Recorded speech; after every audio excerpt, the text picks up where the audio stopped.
How's everybody doing? Another big weather change. We went from 71 yesterday to 20 degrees today, but we got to get these fish moved to their new home.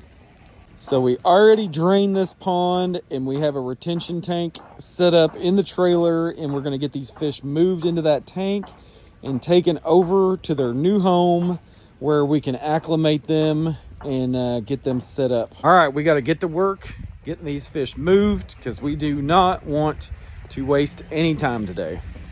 All right, we got the fish loaded up and now we need to get them to their new home.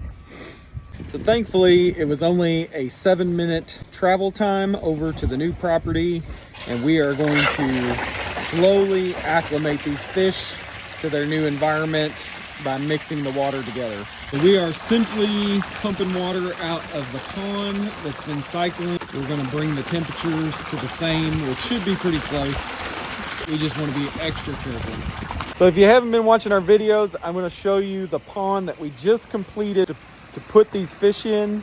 And the water is about 50% clearer than it was the last day we worked on it. So let me turn this around and show you where these fish are going to be living.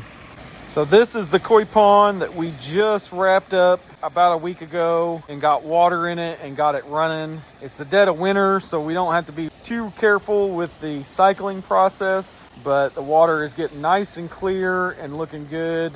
And here in a little while, we're going to be adding the fish. All right, all the fish were safely transported into their new home. Now we just need to keep an eye on them for the next couple hours and just make sure the transition is nice and smooth.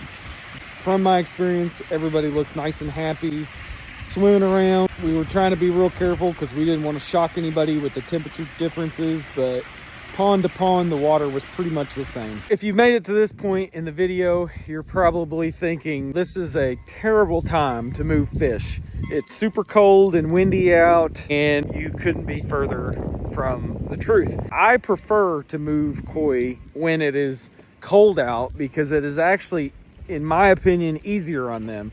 You know, when the temperature is warm, they like to jump and dart and move, and they can actually hurt themselves or jump out of the tank and injure themselves. I think you have a lot harder time acclimating them to different temperatures when there's extreme heat.